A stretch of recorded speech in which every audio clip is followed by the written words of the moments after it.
Okay, everyone, how are we doing? It's Wednesday, the 27th of March, and this is the Celtic Way morning briefing with Hamish, Tony, and Ryan. Hi, guys. I don't know if I should share that you guys are actually in the same place. We can't. We're not allowed to disclose what that place is, but you're in the same building. Can you hear each other? Can you sense each other? I don't know. Maybe I heard people a couple of weeks ago talking about some beef that Tony and I had. Maybe we can't be in the same room at the one time. That's why we've been separated for the good of this podcast. Hamish, you're the sort of regulator between the two of us. Nah, I'm only joking. We're about a minute away from each other in terms of the office wise. So yeah, we're in the same place, but different areas just due to having two screens. You know, it would have been too much having two screens in close proximity. So we've spread out a wee bit, but it's good to have the three of us on today. A couple of flights of stairs, I think, separated. I was going to say you would get that noise if you were like too close to each other. That's just me talking, Hamish. Yeah, I probably shouldn't even have brought that up because we can just forget that's even the case and we can go about our business as we normally do. First of all, a big thanks to MPH Boilers for sponsoring this video. They've recently become proud Celtic community partners. They're bringing you a special home cover plan offer right now. You know the script. It's 99 pence a month for the first 6 months. This includes everything from annual boiler service, the full heating system, plumbing and gas supply pipe coverage. After those 6 months, the plan upgrades to just £25 a month for the remaining 6 months. It ensures your home is always in top condition all year round. If you're interested, you can message them on Facebook and quote MPH Celtic. You can call them on 0800 779 7778 and quote MPH Celtic. And a big thank you to them for supporting the podcast and being a Celtic community partner. And you can keep an eye out for their branding around the pitch. Still get this wonderful offer going, Ryan. We certainly do. Yeah, 6 months of access for just £1. If you sign up for just £1, you'll get 6 months of access, which will take you towards the end of September. So that will have you covered for the next transfer window whenever we do scouting pieces. We'll have analysis pieces during the summer. We'll be covering the pre-season tour as well. Not only that, you'll also be getting a free Kyogo Furuhashi print made by Frankie, who's worked with Man United, the Scotland national team for illustrations. So it's a really high quality print. The only way you can get this is by subscribing to the Celtic Way website. £1 for 6 months. www.celticway.co.uk/subscribe. On there this morning, we have an analysis piece by Stuart Ross on Celtic's informed player at the moment, certainly defensively, out with Carter Vickers, and that's Alistair Johnson. A lot of really positive numbers regarding him. So, yeah, that's on the website if you want to have a wee look, and there'll be plenty more content coming over the next couple of days as we look forward to the return of Celtic. So, yeah, busy place, £1 for 6 months. Get involved if you can, guys. Indeed. Do we think Alistair Johnson's playing a lot better than he was a few months ago? Yeah, I think it's been a marked improvement, especially you look at that game against Motherwell in particular, and he was talking about how he had that sort of I don't want to use the exact words that Johnson used, but they had more of a carefree attitude when it came to going forward. And they just took the game by the scruff of the neck and they got those late goals thanks to Adam Ida. But I think Johnson's been one of the best players over the past 4 or 5 games, which is great to see because I think he's had a bit of a mixed season. Some really good performances, some not so good performances, especially in Europe. Thought he really struggled in Europe, but it's good to see that it seems as if Brendan Rodgers is getting the best out of him now, and he's timed it perfectly because the title run-in is here. And if he can keep that going from now until the end of the season, then I think Celtic could be in a really good place. Tony, have you noticed Alistair Johnson coming onto a game? I very much so. I noticed it in the Dundee game. Well, actually, the Motherwell game, because he had a wonderful assist for Ida, and then he had another wonderful couple of assists in the Dundee game, didn't he? And Alistair Johnson hit the ground running at his Celtic career. He won the treble within months of playing for Celtic, and he played in the World Cup in Qatar as well. So everything was on an upward trajectory for him. So sometimes players do hit the buffers, don't they? They hit a wee slump, and I think you can regard it as a mini slump, but it was no coincidence that he got injured as well, didn't he?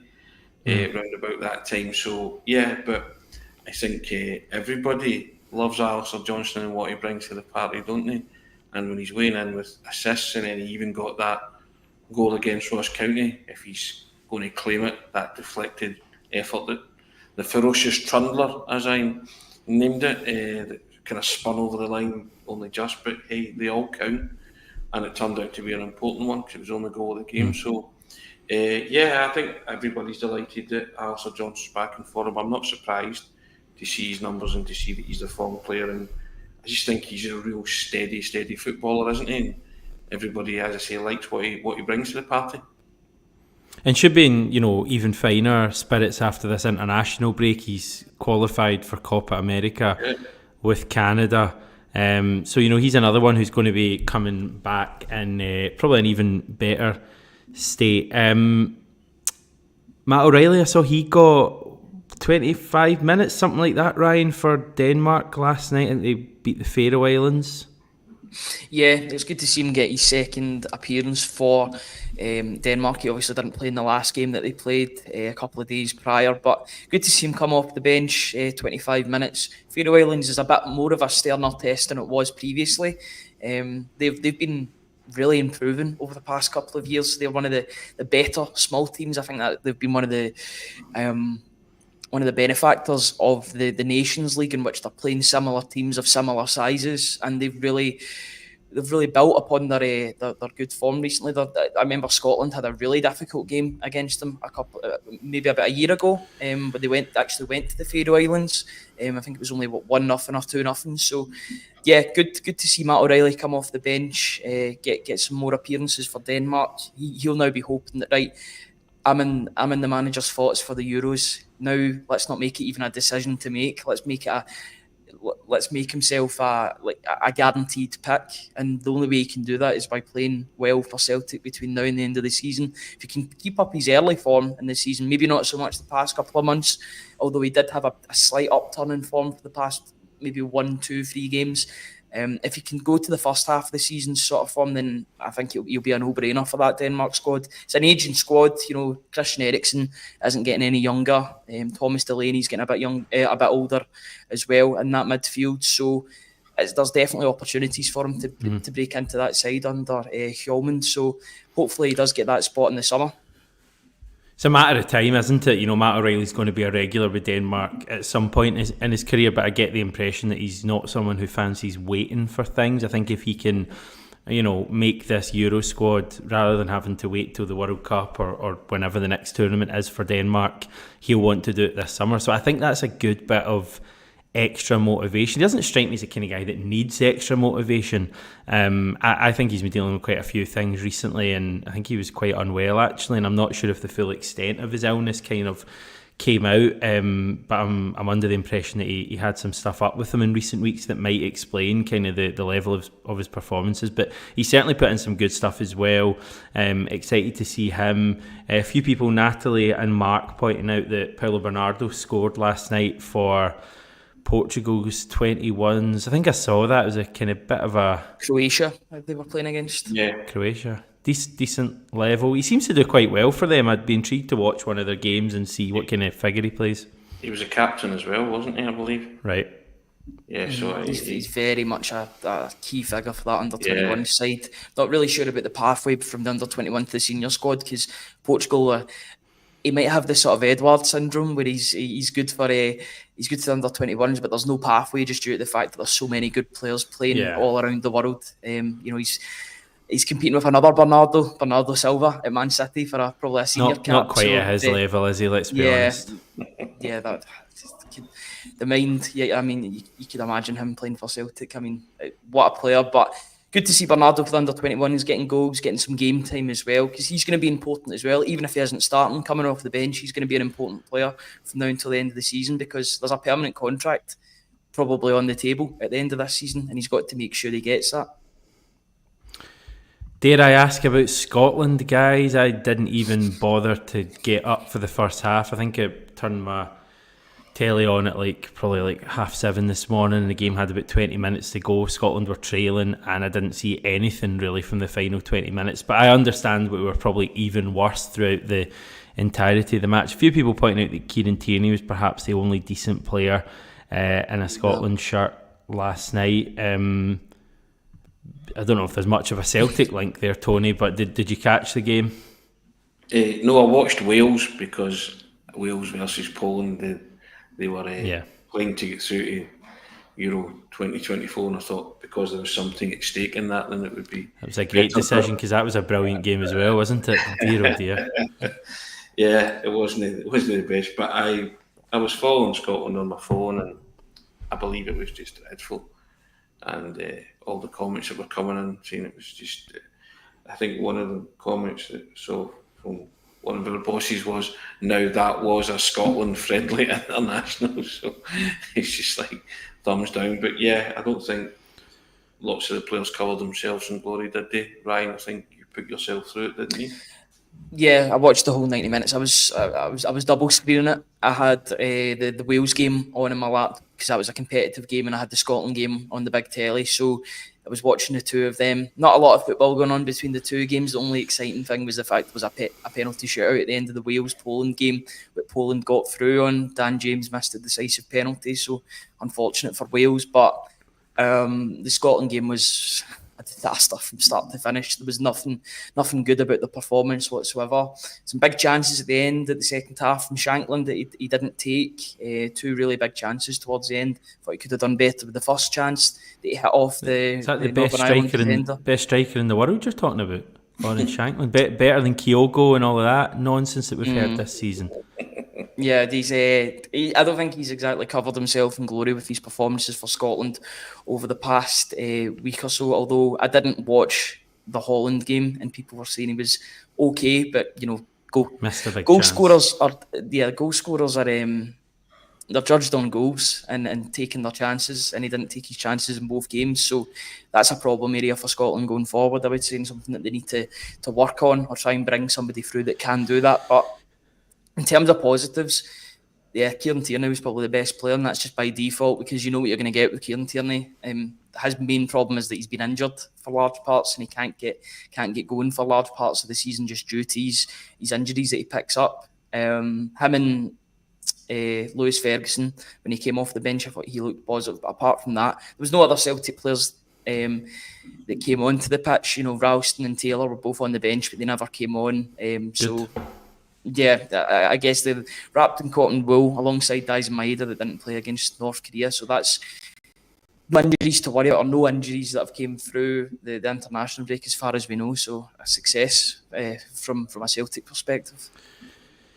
Yeah, I just wonder what level Kieran Tierney would be playing at right now had he not been prone to these injuries, because the guy is just... We had a debate, I think it was last week or earlier this week, about world-class players at Celtic, and Kieran Tierney for me, has turned into a world-class player, but I think would be playing right at the top of world football had he not picked up those injuries. We should be so proud of ourselves, like the academy, for producing a player of that level. I just think he's brilliant. I'd love to see him back one day. Convinced he'll come back one day. Convinced of this world where in 5 years, maybe less than that, we get Andy Robertson for a few years, followed by Kieran Tierney for a few years. I've mapped it out, guys. Anyway, can we move on from the international football? As Des is saying, more reason to think what a waste of time the international friendlies are. It's all about Celtic, Tony. We're back. We're going to be hearing more about Celtic in the coming days. We spoke about the big day coming tomorrow, but bring it on. Bring it on, Hamish, exactly. I can't wait. Your nerves are going to be shredded. But hey, who cares? Myself and Ryan will be in situ West Lothian on Sunday, and it can't come quick enough for me.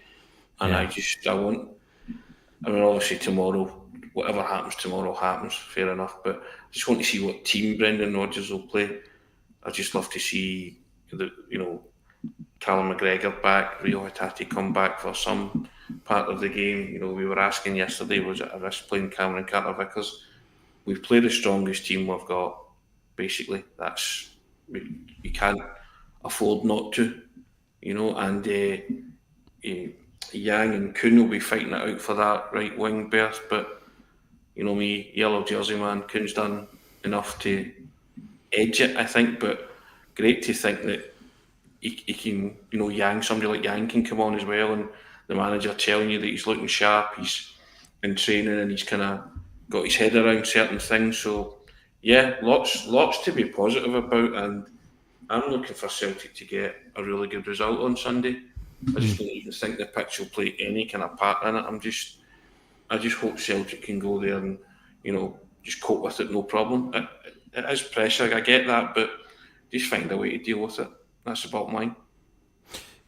We should be able to deal with this pressure. Yeah. We've proven that we can deal, with title races before. We've not been in too many recently, but there have been, a few. And a couple of years ago was the main one, and the likes of Callum McGregor and Joe Hart were just, monumental in that. Do you think we have an edge over our rivals in that regard, Ryan, or is that kind of importance of kind of past experience overplayed? Well, you look at the players that Celtic have got at their disposal, players that have been in title races before. Cal McGregor's been there, Joe Hart's been there, albeit down in England with Manchester City, probably tighter title races than what he's faced up here thus far in his Celtic career. He's had one James though, Forrest, hasn't he? Yeah, First season was a genuine title pivotal. race. He was, absolutely. Although people seem to discredit that for whatever reason, just due to the fact that Celtic really turned on the afterburners in the second half of the season and ran away with the title towards the end of it. But there was a title race up until about March. Second last game of the season. It was we won it in the second last game of the season. Doesn't even feel like that. Just the way that Celtic proper played, title race. Mm-hmm. Yeah, but it seems to be forgotten about the fact that this is talked about the first title race in years or whatever. That's revisionism, if you ask me. But you've got James Forrest as well, who's been there, done that. He's been in title races too. So yeah, they probably do have the edge. I know Philippe Clement's been in title races too in Belgium. Whenever he's managed, I think he was managing Monaco as well. Although I don't think they were in the sort of title hunt at that point when he was managing them. He's got that experience, so it's going to be interesting to see if the Rangers players can deal with that pressure as much as the Celtic players. Yes, there are a lot of new Celtic players that will be dealing with this pressure for the very first time. I just think the fact that those players that have been there, done that and won those title T-shirts, they'll be able to help the players that are coming through. The likes of Yang, the likes of Kuhn, those players coming through that this is their first experience of a real title race. I'm hoping that everyone can pull together and just get over the finishing line. And players like Callum McGregor, Cameron Carter-Vickers, Joe Hart, they'll be pivotal in that. It's all about that spine, and if that spine is present for Celtic, then I think they'll be fine to get over the line. First one was definitely a title race. Celtic went to Ibrox and won 2-1 and went 6 clear with 6 to play. Mm-hmm. So if they'd have lost that, it would have been all square with 6 to play. So it was definitely a title race. Anyone who says it wasn't. Even the last derby of the season when they came to Celtic Park, it was still some sort of jeopardy there. Like if they'd have beaten us at Celtic Park, it would have been down to 3, I think, at that stage. Yeah. So I mean that was what 2022, April 2022. So that was the day Callum McGregor took matters into his own hands and just decided, okay, poor start. I'm giving the ball, and Roger equalised, and obviously Cameron Carter-Vickers got the winner. So. But yeah, I think those things do stand you in good stead, Hamish. Guys that have been over the course and distance before. Pressure affects players in different ways, doesn't it? And I think if you've been there, seen it and done it, then it does help. And Celtic have also proven that they can go to Ibrox and win without any fans. Or, a small contingent, but there'll be no fans there next Sunday. So that's... Yeah, it's an added pressure, but it's one that certain guys will be able to cope with because they've done it before. And I'm also, you asked what else you're looking forward to. I'm also looking forward to see how Kyogo addresses the last 8-9 games of the season, because we know how pivotal and vital he can be. And you're just thinking he's timing his run to perfection, isn't he? In terms of coming to the boil again.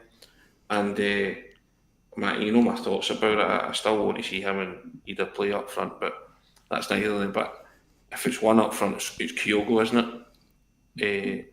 All day long, and but you just have to service him with the ball, and if you give him the ball in those areas, he will score. Tremendous record against Rangers as well, and he scored a cracker at West Lothian, a 3-0 win, when he was played in and took it first time. Went in off the post, and that's the Kyogo who we love. who we know and love, and I just I'm liking what he's brought to the pitch the past few games. So long may that continue. And if all these things fall your way, I mean, that's why I still think Celtic have got a great chance of defending this title. You can't write them off. It's not, they're not out of it by any stretch, or Rangers are favourites. So I just refuse to buy into that narrative, because I've watched Rangers, and as much as I think they have improved, and they've definitely improved, I feel like Clement's not doing anything that Michael Beale didn't do in terms of the other teams. He's beaten all the other teams that Rangers should be beaten if they want to be title challengers or title winners. But there's a fragility there, and Motherwell exposed that. And I'd like to think Celtic could prey on that as well. And again, going back to good old-fashioned nail and bottle, see who can hold it in the next 8 games. Yeah, I mean, they've only beaten us once in a good while, and it was a game at the end of last season that, well, the Celtic first team squad were out partying the night after at the Player of the Year Awards, so it didn't seem to matter too much to us, that one. Your point in Kyogo as well, I just can't get out of my head, Kyogo's been locked away, not literally, but, locked away during this international break. He will just be choking to get out there on Sunday. He's had to watch, his country play, and he's usually part of his country's squad, usually, not always, but he certainly, this season he has been, and I just think he won't be able to wait to get out there on that pitch on Sunday. And if he can kick on from St Johnstone, as I say, Kyogo's the kind of player who just raises the entire team's level. And for me, Callum McGregor's the other, really big one. I know Hatate's hopefully going to play a part on Sunday, but I'm just really interested to find out what the situation is with Callum McGregor. And I think if there's good news there, that would be a huge boost. Yeah, Ewan was asking about McGregor really need him back. There was a small moment that you guys probably won't even remember, but there was a game we played against St Mirren in that close title race that we're talking about a couple of years ago, and I think we went on and won the game 2-0, but it was a pretty nervy first half, and it was goalless at half time, and there was a moment at Celtic Park. Celtic Park was kind of restless, on edge, etc., and we were kind of not showing much composure, and there was a bit of a frantic moment in the game, and the ball went out for a throw, and I just saw Callum McGregor going like that to the entire team, calm down and play our football and the victories will come. And I just think that kind of clear mindset is going to be vital for the team on the pitch, in the running, and I think we need to get Callum McGregor back as soon as possible. Imagine McGregor back, Hatate back, CCV fit, Kyogo doing his thing. We'll be in a good place, Ryan. Yeah, absolutely. And I think he's Rangers boogeyman as well, to be honest. I think he's the one player out with Kyogo. Obviously, 7 goals in 2023 would indicate that he's a man on form against Rangers, which is incredible. It's incredible to think that Kyogo only scored his first goal against Rangers in 2023, and then he managed another 6. An incredible sort of haul from him. But I think the player that Rangers and Rangers' players really fear is Callum McGregor, because they know how transformative he is in the midfield. He can single-handedly drag Celtic through games. He's got this other gear, this extra gear that he's got that just...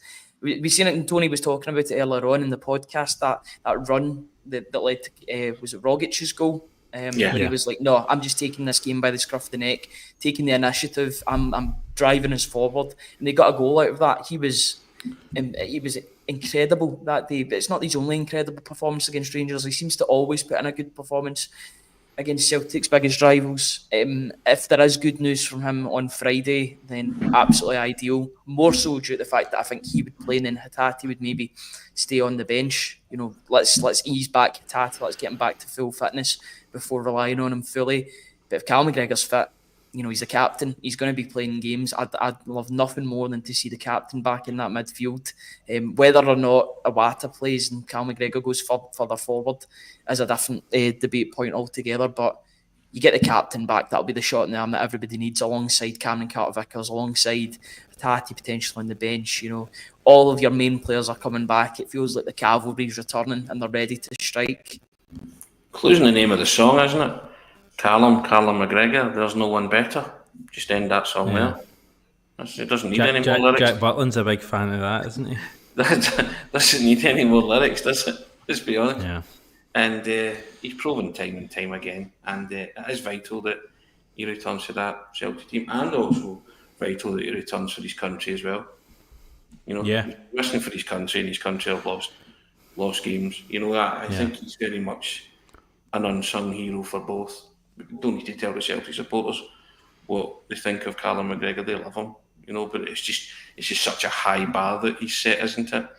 That when he seems to fall below it, he kind of comes in for like wild criticism at times, and then it's wild. It's the standards. It's the standards that Callum McGregor sets. To be honest, and everybody who's worked with him and coached him or has played with him will tell you that themselves.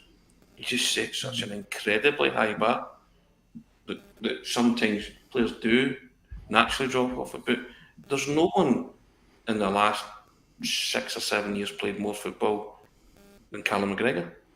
He's another president, you know, for both club and country.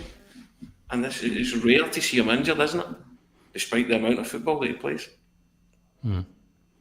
Yeah, I just can't wait to have him back, and just that experience of being there and not being affected by the pressure, because there's going to be tough moments for us between now and the end of the season, probably tough moments in every single match, and I just think having that experience, you can't you can't underestimate how important that's going to be. Danny just bringing up the point that, you know, players back after lengthy injuries are not fully match fit. It'll be next season before we get the best of Hatate. Like, I don't agree with that. I think Hatate can come back and be a good player for Celtic. I'm not saying it against Livingston and Sunday's going to go straight in and be the best player in the park, but I think Hatate between now and the end of the season can prove to be, you know, a really important player for us. I think he could do the difference in that Glasgow derby at home against Rangers. You know, this one upcoming at Ibrox might be a bit too soon to see him at the peak of his powers, but if he's got another couple of games, depending on when that game is going to be after the split, we're expecting it maybe the second or third game in, Hatate could be back and fully fit and firing. If that's the case, then he's another player that I would say that the Rangers defence are that watch out for, because, you know, he made his Glasgow derby debut and scored a double and was absolutely incredible alongside Matt O'Reilly. The two of them had baptisms of fire, but they embraced it both. And those two players, we know they can turn it on. The past couple of Glasgow derbies for Matt O'Reilly as well have been really good. Yes, he's not scored against Rangers before, but I think he's been outstanding in the past two, especially the one at Ibrox. You know, his defensive work as well.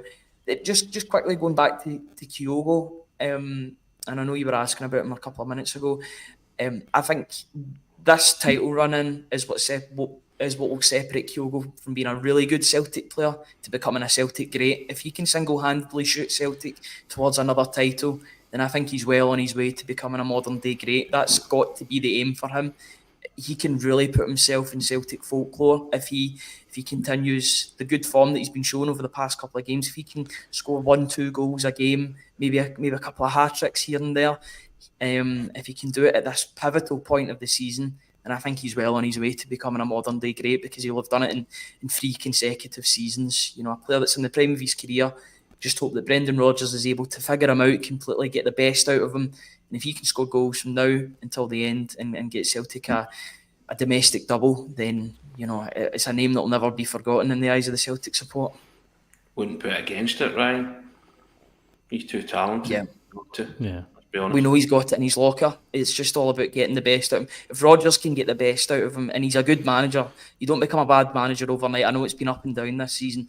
If he can get the best, you know, and sort of channel his inner, you know, Rodgers has been so good with strikers in the past. You know, you look at Luis Suarez, you look at Daniel Sturridge. If you can get the same from Kyogo, you know, Jamie Vardy as well to an extent. If he can do that, then, you know, I think it would be all the better. He can be the main man between now and the end of the season. If he can do that, then I think he'll help Celtic get to where they need to be. I also think Hatate coming back into the team could be pivotal to that, Hamish. Yeah. I get the match fit comments. There is a difference between being fit and match fit, but I just think that Hatate, again, like I said about Kyogo, he's too good a player. He's not forgotten how to play football in his absence. You know, there'll be a determination there, and he'll want to make up for lost time. And I just think that could be a pivotal kind of double act in your team as well. The way you can read Kyogo's runs and supply him with the ball. And I think it's vital that he is available for the run-in and he gets minutes on Sunday against Livingston. And then I have no qualms about starting him at Ibrox. Absolutely none at all. I promise you, when you just quickly, when you watch Hatate on Sunday, whether he starts or comes on, I promise you, very quickly you will realise, what we've been missing in his absence, because he just moves the ball so much quicker than anyone else. And the other point I'd make, about Kyogo is I feel like we almost have worked out what to do with Kyogo, because he did it against St John's, and so literally just tell him to do the same thing, have the same ammunition to him. It's not difficult, right? Yeah, absolutely. If he can keep on doing that now until the end of the season, Rodgers has completely worked him out. It seems as if he has, as you were saying, then that'll be the best possible thing, because he's scoring goals. An ineffective Kyogo is to the detriment of the whole team. Not to sort of end the podcast on a negative note or that, but I noticed that the North Curve have put out or North Curve Collective, I guess that'll be the boys and the Green Brigade, have put out a joint statement saying that there won't be any Celtic End at the women's games, the Celtic women's games. This has come out in the past 15 minutes. It says it's been taken by Michael Nicholson, and they've refused to facilitate the Celtic End for the upcoming Celtic FC matches at Celtic Park, which is in contrast to last season, in which they had the full, was it the Lisbon Lions End? Yeah. Jockstein, I think. Was it the Jockstein End? I think so, yeah. They had that full end to make noise in that one collective group. So that's a bit of a disappointing down on, and something that I thought really worked well last season. So it's unfortunate that won't be the case this season. I just wanted to bring that up since it came out in the last 15 minutes or so. So no reasoning given, just that the club have decided against it, because you kind of wonder, Yeah, go for it, mate. Yeah, I'll read out the whole statement. Right, so this came out from North Curve on Twitter or X or whatever you want to call it.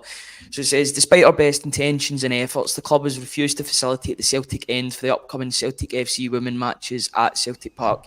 This is in stark contrast to similar matches last May, when fan reps worked constructively with the club to promote the matches and draw out record crowds. This decision has been taken by Michael Nicholson, CEO, and Chris Mackay, CFO. It is vindictive against the concept of the Celtic End, the fan groups behind the idea, and the thousands of fans who want to see some level of consideration given to a goal-line standing section to rejuvenate a stale Celtic Park.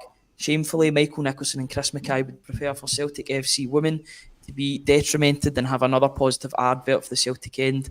Ironically, this decision contradicts the club's statement following the cancellation of away tickets at the recent SWPL Glasgow Derby, which decried others undermining the promotion and progress of the women's game. At a critical time in both the men and women's seasons, we have no desire to engage in a public spat which may distract positive support for both teams. For this reason, as well as for unreasonable obstacles, it is regrettable that we will not attend the upcoming Celtic FC women matches at Celtic Park. Statement ends. Well, my instant kind of reaction to that is that it's a real shame, I think, for the Celtic support and for the women's team as well. And the club will probably have their reasons, but off the top of my head right now, I can't think of any reasons, Tony, why you wouldn't want thousands of Celtic fans turning up to support the women's team. Yeah, maybe they just want to oppose the whole Celtic End thing. Maybe that's the reason. I can only see that as maybe being the case. And there's talk about beef with myself and Ryan. There's clearly continued beef with members of the North Curve and Celtic, but I kind of echo the sentiment of the last kind of sentences of that statement. They don't want to get involved in a public spat now because there's too much at stake for Celtic now. Yeah. I don't think it's a sideshow that they don't need at this minute. Thursday's going to be another sideshow. They've made a statement, probably Celtic will react to that now, and I think the club can do without this. There's a league title and a Scottish Cup to be won here, Hamish, and as much as I feel sorry both for the men and women's team, I feel sorry for the women's game and the fact that the fans are not going to be there. That's it. A decision's been made. Don't need to drag this any further. Statement's been made. Celtic will probably counteract that with statement, but I just think it's you know, there are more important issues at the club, is there not? You know, certainly off. You know, the next 8 games are everything that, you know, we're wanting to get behind the team and push them onto a League and Cup double.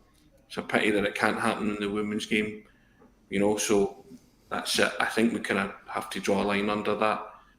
There's going to be a backstory to this. It will come out at some point, possibly the end of the season, but not now.